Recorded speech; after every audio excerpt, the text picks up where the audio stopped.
আজকের এই মাহফিলের সম্মানিত সভাপতি, ওলামায়ে কেরাম, দিনদার ইমানদার যুবক ভাইয়েরা, মুরব্বী বাবারা, পর্দার আড়ালের মা ও বোনেরা, সকলের নিকট আমি গুনাহগার নাখান্দার নালায়েক সালাম জানাচ্ছি। আসসালামু আলাইকুম রহমতুল্লাহি ওয়া বারাকাতুহু। প্রাণের বন্ধুগণ আমার, আল্লাহ তাবারক ওয়া তাআলা কোরআন শরীফের মধ্যে ইরশাদ করেন, সকলেই বলুন বিসমিল্লাহির রাহমানির রাহিম। قل إن كنتم تحبون الله فاتبعوني يحببكم الله ويغفر لكم ذنوبكم আল্লাহু গফুরুর রহিম। আল্লাহ বলে, আপনি বলে দেন, তোমরা যদি আল্লাহর ভালোবাসা পাইতে চাও তাহলে আমার হাবিবরে আগে ভালোবাসো। আমার হাবিবরে যদি ভালোবাসো, ইউহিব্বুকুমুল্লাহ, আল্লাহ তোমাদের ভালোবাসবে এবং তোমাদের জীবনের গুনাহ মাফ করে দিবে। আলহামদুলিল্লাহ। বন্ধুগণ আমার, নবীজিকে ভালোবাসা এটা ইমানদারের একটা লক্ষণ। শুধু মুসলমান কেন, জাতিদের মধ্যেও যদি কেউ আল্লাহর নবীর মহব্বত করে ভালোবাসে, তার মধ্যে কি ফয়েজ আসে, তার মধ্যে কি রহমত আসে, এটা হযরত আকরামা রাদিয়াল্লাহু তাআলা আনহুর ঘটনা থেকে আমরা সেটা বুঝতে পারি। আবু জাহলের ছেলে আকরামা রাদিয়াল্লাহু তাআলা আনহু ইসলাম ধর্ম গ্রহণ করেন নাই। আমার হুজুর একদিন রাস্তা দিয়ে হাঁটা যায়, আকরামা দৌড়ায়া আল্লাহর হাবিবরে বুকের সঙ্গে জড়াইয়া ধরছে। সঙ্গে সঙ্গে আকরামার মধ্যে আমার রাসূলের একটা গ্রাম আরম্ভ হয়ে গেছে। আকরামা রাদিয়াল্লাহু তাআলা আনহু বাড়িতে যখন গেলেন, আবু জেহেলের লোকেরা বলল, আবু জেহেল তখন নাই, বলতেছে, আকরামা, তোমার বাবা আবু জেহেল মুহাম্মদের সঙ্গে সারা জীবন শত্রুতা পোষণ করে আসছে, আর তুমি তার সন্তান হইয়া মুহাম্মদের সঙ্গে গেছো হাত মিলাইতে, বন্ধুত্ব করতে। এখন থেকে যারা মুহাম্মদের সঙ্গে বন্ধুত্ব করবে তার শাস্তি হবে হাতের মধ্যে পায়ের মধ্যে বান্ধিয়া তাকে আরব সাগরে ভাসাই দেওয়া হবে। এ অবস্থায় একজন দাঁড়ায় বলল, আকরামা যে মহব্বত করলো, এটার বিচার কি হবে? আকরামা বলল, ঠিক আছে, তোমাদের বিচারে যাই হয় তাই আমারে করো। সঙ্গে সঙ্গে আকরামাকে হাতের মধ্যে বাঁধল, পায়ের মধ্যে বাঁধল, রশি দিয়া বান্ধিয়া সঙ্গে সঙ্গে আরব সাগরের মধ্যে ভাসাইয়া দিছে। আকরামারে খাওয়ার জন্য কুমির আসে, আকরামারে খাওয়ার জন্য মাছ আইছে। আকরামার শরীর থেকে আমার রাসূলুল্লাহর মহব্বতের ঘ্রাণ বাইর হইতেছে, আর কুমিরে খায় না, আর মাছে খাই না। আকরামার আইসা এক কিনারের মধ্যে বাসায় দিয়া গেছে। আকরামার সেই বডিটা যখন সাগরের কিনারের মধ্যে আইসা লাগছে, আবু জাহেলের লোকেরা গেল দেখার জন্য, গিয়া দেখতেছে আকরামার রুহু বের হইছে না, এখনো জিন্দা আছে, মরা নাই। তারা বলতেছে, আকরামারে তোর মৃত্যু হইল না, তোরে মাছে খাইল না, তোরে কুমিরে খাইল না, তোরে কেমনে মারণ লাগে আমরা জানি। আকরামারে বস্তার ভিতরে বন্দি করিয়া একটা বনের ভিতরে নিয়ে গেছে। সেখানে বাঘ ভাল্লুক সিংহ আছে, তারা নাকি খায়া ফেলবে। সামনে যখন হলাইছে, সিংহ সামনে আসে, বাঘ সামনে আসে, আকরামারে খায় না।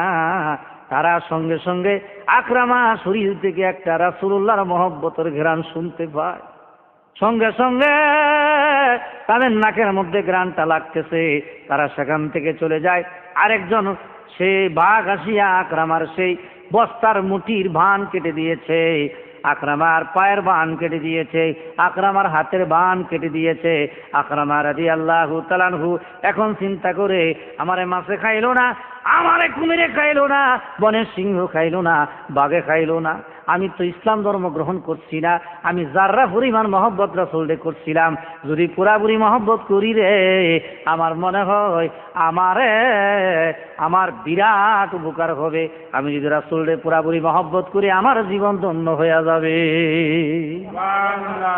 বন্ধুগণ আমার, আকরামা রাদিয়াল্লাহু তাআলা আনহু আল্লাহর নবীর হাতে সঙ্গে সঙ্গে কলমা পড়ে মুসলমান হয়ে গেছে। জোরে কন্যা আলহামদুলিল্লাহ। আমার ভাইরা বন্ধুরা গভীর মনোযোগ দিন। আল্লাহর নবীরে ভালোবাসার কারণে কুমিরে খায় নাই, সিংহবাগে খায় না। আমরা রাসূলের যদি ভালোবাসতে পারি, আমরা নবীজির প্রেমিক, আমরা নবীরে ভালোবাসলে আল্লাহ পাক আমাদের কবরের মধ্যে সাপ বিচ্ছু খাবে না, জাহান্নামের আগুনে পুরাবে না। বন্ধুগণ আমার গভীর মনোযোগ দিন। আল্লাহর নবীরে যারা ভালোবাসে, কিছু লোক আছে তাদের পছন্দ করে না। সৌদি আরব এক লোক হজ করতে গেছে, খানায় কাবা তাওয়াফ করছে। তাওয়াফ করার পরে দয়াল নবীর রওজার সামনে গিয়া সালাম দিতেছে, আসসালাতু ওয়াসসালামু আলাইকা ইয়া রাসূলাল্লাহ, আসসালাতু ওয়াসসালামু আলাইকা ইয়া হাবিবাল্লাহ, আসসালাতু ওয়াসসালামু আলাইকা ইয়া রহমাতাল লিল আলামিন। এই সালাম যখন দিচ্ছে, মদিনার পুলিশ তার এরকম লাঠি দিচ্ছে, তারে ফুটবল বানাইলি। আর একটু জোরে যদি লাঠি দিত, মদিনা থেকে মক্কা চলে আসতো। বরিশালের ছেলে আর ঢাকার ছেলে একবার ঝগড়া লাগতো, দুটোটা হলো টুকাই। বরিশালের ছেলেটা বলতেছে তোরে এমন দূরে একটা লাঠি দিব দিল্লি নিয়ে ফেলাম, আর ঢাকারটা বলতেছে তোরে লাঠি দিব বরিশাল নিয়ে ফেলাম। একটা চুলের মধ্যে আর একটা ধরছে, ঝগড়া লাগবে। এক পর্যায়ে বরিশালেরটা কয়, ঠিক আছে আমার লাঠি দে, আপত্তি নাই, এমন জোরে দে সদরঘাটতে যাইতে হলে বরিশাল ভাড়া লাগে, ভাড়া যাতে আর না লাগে, জোরে দে যাতে আমি বরিশাল গিয়ে পড়ি। ওই আশেকের রাসূল এমন জোরে লাঠি দিছে মদিনার পুলিশ, মনে হয় আরেকটু জোরে দিলে মক্কায় চলে আসতো, ভাড়া আর লাগতো। মানে বন্ধুগণ আমার, আশেকের রাসূল যারা, তাদের দাম আল্লাহর কাছে আছে না নাই? কি বলেন, আছে না নাই? আছে। মানে বন্ধুগণ আমার, আশেকের রাসূলদের দাম আল্লাহর দরবারে আছে। তাই আশেক বলতেছে, নবীর প্রেমে আশেকে যারা তারা ইমানদার। বলেন, নবীর প্রেমে আশেকে যারা তারা ইমানদার। নবীজিরে ভালোবাসলে ভয় থাকে না তার, নবীজিকে ভালোবাসলে ভয় থাকে না তার। নবীর প্রেমে আশেকে যারা তারা ইমানদার, নবীর প্রেমে আশেকে যারা তারা ইমানদার। নবীর ইশকের মালা গলায় পরে হযরত বিলাল বাড়ি গেছে রে। নবীর ইশকের মালা গলায় পরে হযরত বিলাল বাড়ি গেছে রে। অবশেষে হইয়া গেলেন নবীর মুয়াজ্জিন, অবশেষে হইয়া গেলেন নবীর মুয়াজ্জিন। নবীর প্রেমে আশেকে যারা তারা ইমানদার। বলেন, নবীর প্রেমে আমার ঘরের বন্ধুগণ গভীর মনোযোগ দিন। নবীজিরে ভালোবাসতে হবে। ভালোবাসলে কি হবে? বুখারী শরীফের হাদিস, হযরত আনাস থেকে বর্ণিত। আনাস قال قال رسول الله صلى الله عليه وسلم لا يؤمن أحدكم حتى أكون أحب إليه من والده وولده والناس أجمعين متفق عليه বুখারী ও মুসলিম। আনাস থেকে বর্ণিত, হুজুর ফরমান, তোমরা যতক্ষণ পর্যন্ত ছেলে মেয়ে বিবি বাচ্চা টাকা পয়সা ধন সম্পত্তি মা বাবা এমনকি নিজের জীবনের চাইতে আমি রাসূলকে বেশি ভালো না বাসবে, মহব্বত না করবে, ততক্ষণ পর্যন্ত তোমরা ঈমানদার হইতে পারবে না। কারণ বন্ধুগণ আমার, আল্লাহর নবীর সাহাবীরা আমার নবীরে কেমন ভালোবাসতো। বিখ্যাত সাহাবী হযরত জাবের রাদিয়াল্লাহু তাআলা আনহু নবীজির সঙ্গে খন্দকের ময়দানে খেদমত করতেছে। জাবের রাদিয়াল্লাহু তাআলা আনহু নবীর পেটের দিকে তাকাইছে, তাকায় দেখে রে নবীজির পেটের সামরা পিঠের সঙ্গে লাগিয়া গেছে। হুজুর, কয়দিন পর্যন্ত না জানি আপনি না খায় আসছেন। বাড়িতে গেছে, যায় বলতেছে, বিবি রে, আল্লাহর নবী রহমাতুল লিল আলামিনের পেটের চামড়া পিঠের সঙ্গে লাগিয়া গেছে গো বিবি, আমার হুজুরের কষ্ট দেখে আর সহ্য হয় না। বিবি রে, ঘরের মধ্যে কি খাবার আছে রে, তাড়াতাড়ি করে নিয়ে আয় গো।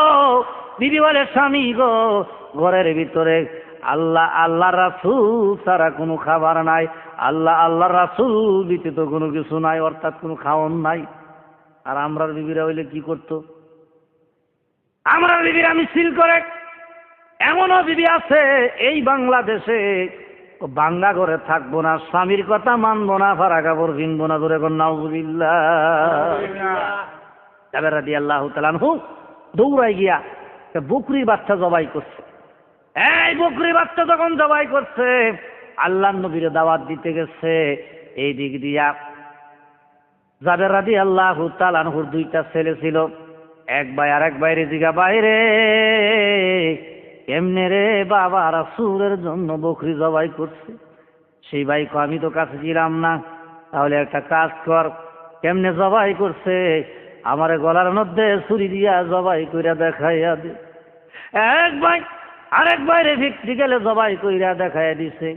যে ভাই জবাই করছে সেই ভাই পাহাড়ের মধ্যে গিয়া উঠছে, লাফ মারছে, জমিনে বইরা সঙ্গে সঙ্গে ইন্তেকাল ফরমাইছে। যাবে আর বলে, হুজুর আপনাকে আমি আগায় নিতে আসছি।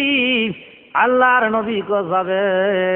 অনেক সাহাবায়ে কেরাম আমার সঙ্গে কষ্ট করতেছে, খেদমত করতেছে, আমি তাদের না নিয়ে আমি নবী তোমার বাড়িতে যাইতে পারবো না, দাওয়াত খাবো না।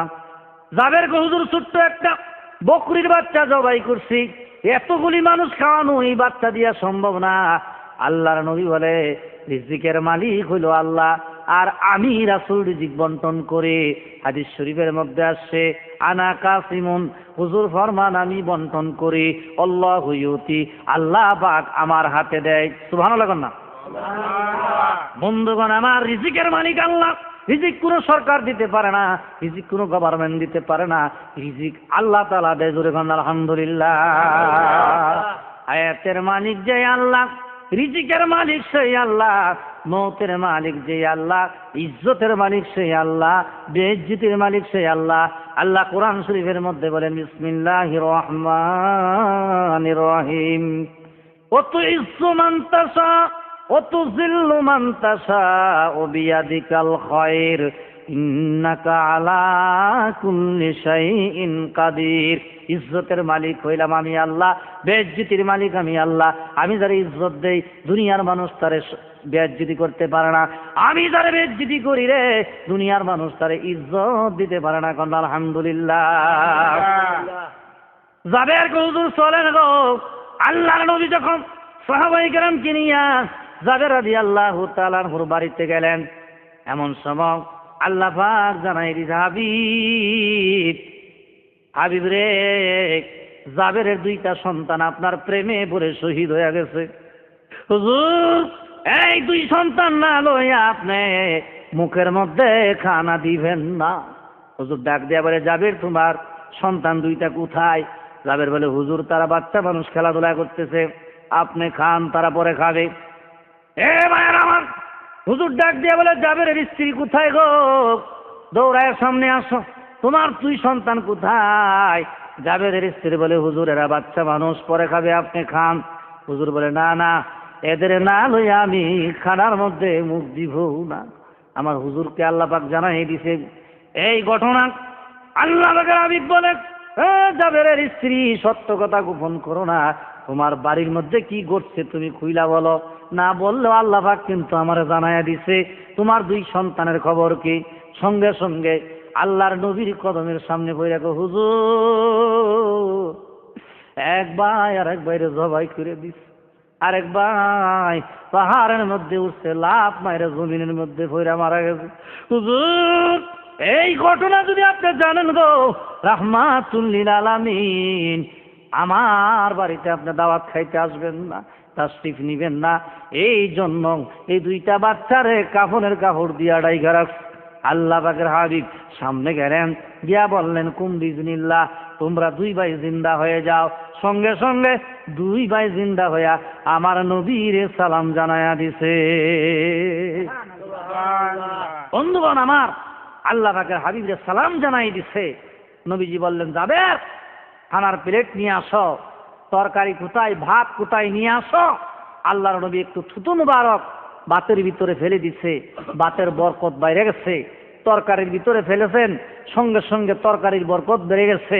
আল্লাহর নবী বললেন, ডাকনা উঠাইও না, এই তরকারি ভাত কিয়ামতের আগ পর্যন্ত খাইতে পারবে। জোরে কোন সুবহানাল্লাহ।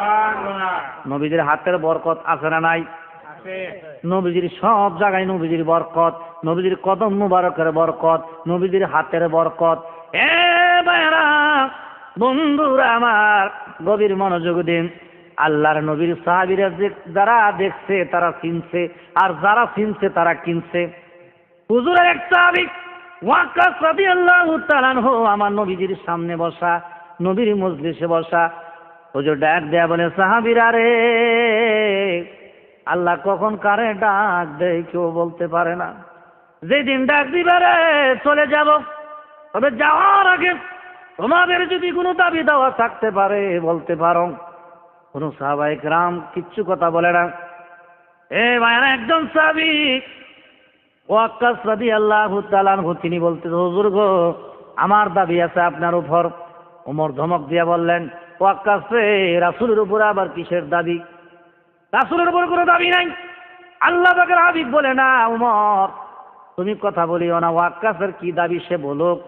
বলতে, হুজুর জিহাদের ময়দানে যাওয়ার আগে আপনি আমার পিঠের মধ্যে বেত্রাঘাত করেছেন, ওই বেত্রাঘাত গুলি আমি আজকে আপনার পিঠের মধ্যে করব। ওমর ডাক দিয়ে বলে, হুজুর আপনি অর্ডার দেন, কার কল্লা আমি আলগা করে ফেলবো। আল্লাহর নবীরে বেত দিয়ে আঘাত করবে এত বড় সাহস কার হইছে জমিনে আমি উমর বেঁচে থাকতে? হুজুর বললেন, উমর পাগলামি করিও না, তার দাবি আদায় করতে দাও। ওয়াক্কাস বলে, হুজুর যে বেত দিয়া আপনি আমার পিঠের মধ্যে আঘাত করছেন, ওই বেতটা এখনো খাতুনে জান্নাত ফাতেমার ঘরের মধ্যে আছে। ওই বেত যখন আনতে গেছে, বেত আনলো, আনার পরে আল্লাহ পাকের হাবিবের হাতে উঠাই দিল। আল্লাহ পাকের হাবিব যখন ওয়াক্কাসের হাতে উঠাই দিলেন, ওয়াক্কাস হাতে নিয়ে বলল, হুজুর আপনি যখন আমার বেত্রাঘাত করবেন তখন আমার পিঠে কোনো জামা ছিল না, কাপড় ছিল না, আপনি ওর জামাটা খুলে ফেলুন। আমার হুজুর জামা খুলতেছে, উমর রাগান্বিত হয়ে যায়। আল্লাহর নবী ধমক দিলেন, উমর চুপ থাক। ওয়াক্কাস দেখতেছে আল্লাহর নবীর পিঠের মধ্যে ছিল মোহরে নবুয়ত, মোহরে নবুয়তের মধ্যে চুমা খায়া বলতে, হুজুর বেয়াদবি মাফ করবেন, ক্ষমা করবেন আমাকে, আমি যে বাহানা আপনার সঙ্গে করেছি গো হুজুরের জন্য আমি ক্ষমা চাই। হুজুর আমি তো আপনার মোহরে নবুয়তের আশেক, ওই মোহরে নবুয়তের মধ্যে হযরতে ওয়াক্কাস চুমা খাইছে। আল্লাহর নবী বললেন, এ সাহাবীরা তোমরা যদি জান্নাতি মানুষ দেখতে চাও, যে ওয়াক্কাস আমার এই মোহরে নবুয়তের মধ্যে চুমা খাইছে রে, তার চেহারা তোমরা ভালো করে দেখে নাও। জোরে কন্যা সুবহানাল্লাহ, আর একটু জোরে কন্যা সুবহানাল্লাহ। দুরুদে পাগল হইলে করবেন নবী পার, দুরুদে পাগল হইলে করবেন নবী পার। আল্লাহুম্মা সাল্লি আলা পরবারে বার, দুরুদে পাগল হইলে করবেন নবী পার, দুরুদে পাগল হইলে করবেন নবী পার।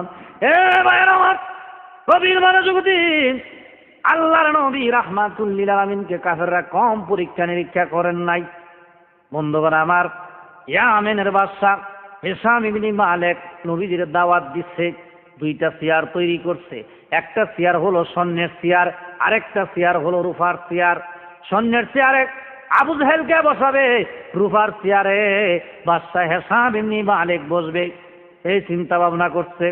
বন্ধুগণ আমার, আল্লাহর নবীর কাছে হিশাম ইবনে মালিক একখানা পত্র দিয়েছে, হুজুর আমি আকাশের চাঁদ সম্বন্ধে আপনাকে প্রশ্ন করব, যদি উত্তর দিতে পারেন কাফেরগণকে লইয়া আমি আপনার হাতে মুসলমান হয়ে যাব। সুবহানাল্লাহ। ভাইয়েরা আমার, আল্লাহ পাকের প্রিয় হাবিবের হাতে একখানা পত্র আইসা পড়ছে। আল্লাহর নবীর সাহাবী আবু বকর আমার নবীর একটি মন ভালোবাসে, জীবনের চাইতে বেশি ভালোবাসে, জানের চাইতে বেশি ভালোবাসে। আবু বকর ডাক দিয়ে বলে, হুজুর একখানা পত্র পেয়েছে, আপনারা প্রশ্ন করবে আকাশের চাঁদকে দুই খণ্ড করার জন্য। যদি আপনি খণ্ড না করতে পারেন গো, আমি আবু বকর দুনিয়াতে বাঁচবো না। আল্লাহর নবী বলে, আবু বকর রে, তুমি কি আমারে সাধারণ মানুষ মনে করো নাকি? তুমি চিন্তা করিও না, এই মিটিং এর মধ্যে তুমি যাবে আমার সঙ্গে, তুমি কি আগে যাবে, আমার আগে থাকবে না পিছনে থাকবে? আবু বকর বলে, হুজুর আমি আপনার আগে থাকবো। কোন তীর আসলে, কোন আঘাত আসলে আমার পিঠে আগে লাগবে, তারপরে আপনার শরীরে লাগবে। আমি থাকতে আপনার শরীরের মধ্যে কোনো তীরের আঘাত লাগতে দিব না। আল্লাহ পাকের হাবিব পিছিয়ে পিছিয়ে যায়, আবু বকর সামনে যায়। ডাইনে চাইলে আমার নবীর চেহারা দেখে, বামে চাইলে আমার নবীর চেহারা দেখে, সামনে চাইলে নবীরে দেখে। আবু বকর ডাক দিয়া বলে, হুজুর আপনি এক ব্যক্তি, এত চেহারা দেখি কেন? আল্লাহর নবী বলে, আবু বকর রে, একই সময়ে একই টাইমে আমি সব সময় সব জায়গায় উপস্থিত থাকতে পারি। জোরে কোন সুবহানাল্লাহ। ক্ষমতা দান করছে কে? আল্লাহ। জোরে বলেন, কে দান করছে? আল্লাহ দান করছে। অসুবিধা আছে কোনো অসুবিধা নাই। এক শ্রেণী আছে নবীর সাধারণ মানুষ মনে করে নবী মাটির মানুষ, মরে গেছে। জোরে কোন নাউযুবিল্লাহি মিন যালিক। প্রাণের ভাইয়েরা আমার, বন্ধুরা আমার, গভীর মনোযোগ দিন। বিশাল বড় মিটিং। ওই মিটিং এর মধ্যে যখন গেছে, কাফেররা আমার নবীরে দেখে চেয়ার থেকে দাঁড়াইয়া গেছে। হুজুর এই চেয়ারের মধ্যে আপনি বসেন গো। আল্লাহর নবী কন্যা রে, তোমরা আমাকে যেই কারণে ডাকছো, তোমরা আমাকে প্রশ্ন করো। বাদশাহ কো, হুজুর আকাশের মধ্যে একটা চাঁদ দেখা যায়, এই চাঁদের দুইটা খণ্ড করে দেখায় দেন। আমার হুজুর জমিন থেকে আকাশের দিকে শাহাদাত আঙ্গুলি উত্তোলন করে বলে, চাঁদ রে, তুই কার সৃষ্টি রে? চাঁদ তো আমি আল্লাহর সৃষ্টি। আল্লাহর সৃষ্টি যদি হয়ে থাকো তো আমারে চিনসনি?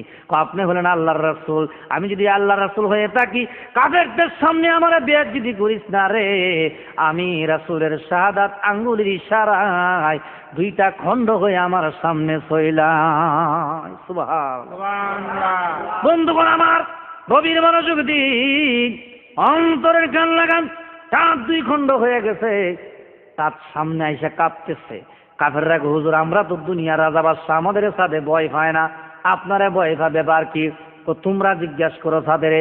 জিজ্ঞাসা করে, চাঁদ রে, এ চাঁদ, আল্লাহর নবীর কি ভয় পাইছো নাকি? চাঁদে উত্তর দিতেছে। চাঁদ বলে, এই কাফেররা শুনে রাখো, আল্লাহর নবী যখন আমার আদেশ করছে দুই খণ্ড হওয়ার জন্য, দুইটা খণ্ড হয়ে গেছি। তারপরে আমার ভিতরে একটা চিন্তা, একটা ভয়, না জানি হুজুরের আদেশ মানতে দেরি হয়ে গেছে, গাফিলতি করেছি, এই জন্য আমি ভয়ে কাঁপতেছি। জোরে জোরে কন্যা সুবহানাল্লাহ। চাঁদি পর্যন্ত আমার রাসূলকে চিনে কি চিনে না? চিনে। ভাইয়ারা, বন্ধুরা, গভীর মনোযোগ দিন। তার দুই খণ্ড হয়ে গেছে। বাদশাহ, হুজুর আপনি আমার কলিমা ভরায় মুসলমান বানাই দেন। হুজুর কো, না, আরো কোনো প্রশ্ন থাকলে তুমি করতে পারো। হুজুর আমার একটা মেয়ে আছে, 12 বছর বয়স, জন্মের পর থেকে বুবা, মারে কয়া ডাক দেয় না, বাবারে কয়া ডাক দেয় না। আপনি যেহেতু আল্লাহর নবী গো, যদি আপনি এই মেয়েটার কথা বলাই দিতে পারেন, আমি কলমা করে মুসলমান হয়ে যাব। হুজুর বলে, বাদশাহ হাসান বাড়িতে যাও। বাড়িতে যখন গেছে, ঘরের দরজা লাগানো, ঘরের দরজা খুলছে। মেয়েটা, যেই মেয়ে কোনোদিন কথা বলে না, মেয়ে ডাক দিয়া গো, বাবা গো, ও বাবা, গলার মধ্যে পাঞ্জা মাইরা ধরছে। ডাক দিয়া বলে, বাদশাহ মারে, তোরে এত দুধ খাওয়াইলাম, কলা খাওয়াইলাম, আদর করলাম, কত কিছু চিকিৎসা করলাম, মা তুই তো জবান ফিরে পাইলি না। আজকে মা কেমন করে তুই জবান পাইলি, আমার তাড়াতাড়ি খ। মেয়ে বলতেছে, বাবা গো, কিছুক্ষণ আগে রাহমাতুল লিল আলামিন এই ঘরের মধ্যে আইসা গেছে, মাথার মধ্যে হাত বুলাইয়া গেছে, বলতেছে, এই বালিকা, আল্লাহ জবান দিছে, জবান কেন বন্ধ রাখছ? মারে ডাকবি, বাবারে ডাকবি, আমি রাহমাতুল লিল আলামিন তোর মাথার মধ্যে হাত বুলাইয়া দিয়ে গেলাম। জোরে জোরে কন্যা সুবহানাল্লাহ। ভাইয়ারা আমার, বন্ধুরা আমার, গভীর মনোযোগ দিন। এই সমস্ত ঘটনা দেখে সঙ্গে সঙ্গে বাদশা মুসলমান হয়ে গেল। আর আবু জাহেল নবীরে পাগল বলছে। জোরে কোন নাউজুবিল্লাহ। কাবা শরীফের ভিতরে 360টা মূর্তি ছিল। মক্কা যখন বিজয় হয়ে গেল, আল্লাহর নবী শেরে খুদা আলীকে বললেন, আলী রে, মূর্তিগুলি একটা একটা করে ভেঙে ফেলো। আলী সমস্ত মূর্তিগুলি ভাঙ্গা যখন শেষ হয়ে গেছে, একটা মূর্তি উপরে আছে লাগাল পাই না। ডাক দেয়া বলে, হুজুর এ মূর্তির আমি লাগাল পাই না, আমি গোড়ার মতো একটু বাঁকা হই, আপনি আমার পিঠের উপরে উঠেন, উঠিয়া এই মূর্তি ভেঙে ফেলেন। আল্লাহর নবী কো, আলী রে তুমি আমারে চিনোনি, আমি যে কে? আমার উপরে কোরআন শরীফ নাজিল হয়েছে, বাল হুয়া কুরআনুম মাজিদুন ফি লাউহিম মাহফুজ। যে কোরআন শরীফ আল্লাহ পাক লৌহে মাহফুজে রাখছিলেন, সে কোরআন শরীফ পাহাড়ের মধ্যে রাখলেন। পাহাড়কে আল্লাহ এত বড় দায়িত্ব নিতে পারবো না। সাগরকে হাতলেন, সাগরকে আমি দায়িত্ব নিতে পারবো না। সে কোরআনুল কারীম আমার উপরে আল্লাহ নাযিল করছে, আমি নবুয়ত প্রাপ্ত নবী।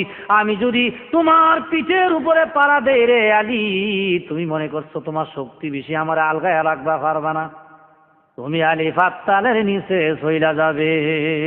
জোরে কোন সুবহান। আমার ভাইয়েরা গভীর মনোযোগ দিয়ে